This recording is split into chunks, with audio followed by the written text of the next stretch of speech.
running stock TJ Moabs, I have to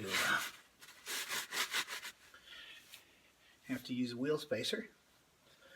I want to make sure that there's no clips. The way wheel spacers fail is they aren't seated properly. So, first thing I'm going to do is red Loctite. Now, wheel spacers, some people will just act like you're gonna die if you use them. That's not true. Now, I don't even think the ones where they just fit between, they just slide on, and it's just a little, almost like a shim or a washer that goes over. I don't think those are even legal. But the only reason that these things really fail is they aren't seated properly. So you want to make sure that you have them good and seated. You got your lug nuts. There's a flat side, and there's a tapered side. You want to make sure the tapered side goes in because that's going to locate them. These wheel spacers are also hub centric.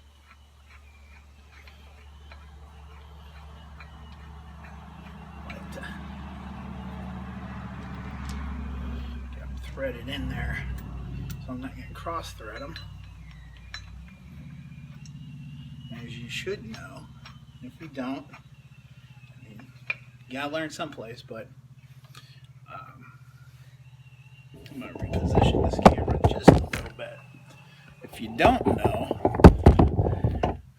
you should be using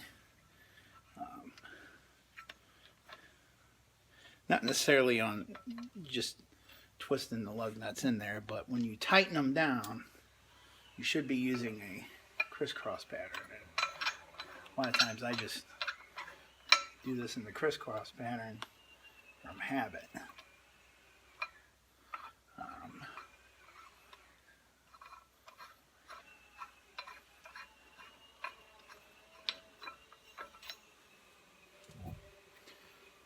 But when you do the crisscross pattern, it kind of pulls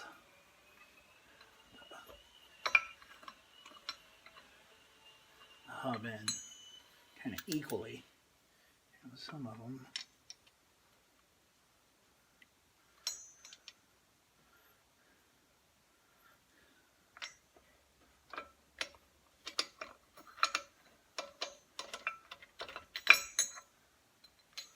I guess that wasn't on there, huh?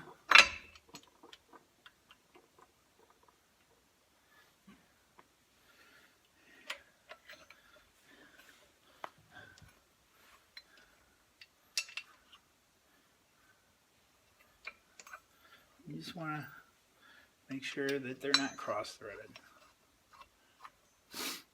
I'm not sure how to replace a cross-threaded stud on one of these. It might just twist out, but on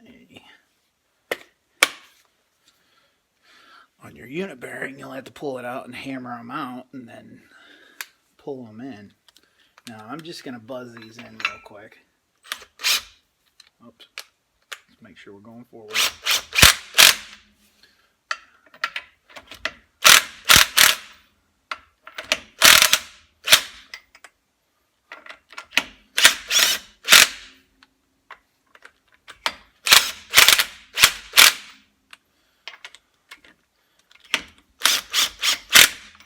Now, some places you go, they will have a baby cow about installing tires with wheel spacers. I don't understand. As long as they're properly installed, I don't see a problem with it. Let me think. Clicking this way and put it right here. I'm gonna put that screwdriver there, so when I torque it, I'm not spinning it. So this wheel spacer needs to be torqued to 90 foot-pounds. Now, I got the Loctite on it. After you put your wheels on, you torque your wheels to 90 foot-pounds. Drive it for 50 or 100 miles, pull the wheels back off, and torque this wheel spacer again to 80 foot-pounds. Don't go to 90 because you might break the Loctite. If they haven't moved at 80, they're probably not gonna. So, here's a clicker.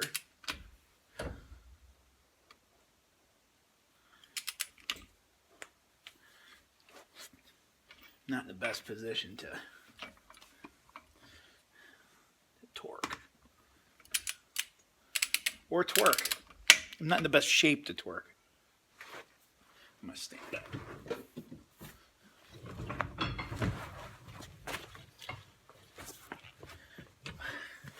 Sit on this concrete all day.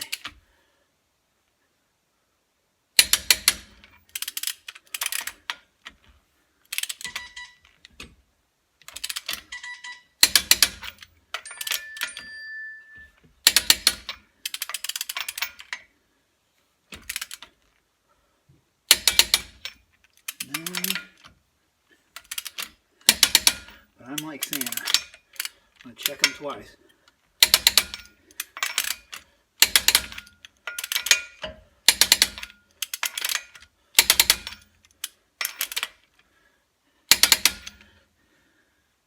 So, one thing to think about with wheel spacers, do not cheap out on wheel spacers. There are companies that sell them cheap, buy them on eBay. You know how eBay parts are. Some of it's just trash. Spend the money on decent wheel spacers. You know, your life depends on it. You know, don't buy steel. Everything I've ever read says aluminum. But don't buy cheap ones either. I've seen people install them and they crack and break. And the brand name on these is Spidertrax. They're 1.5 inches, about 2 sets, front and for the rear. And it cost me 99 bucks. Ordered them from one of the Jeep parts catalogs and got them free shipping. So it's, you know, right at about 200 bucks for them. And so far, so good. I'm liking them. So that is the installation of the wheel spacer.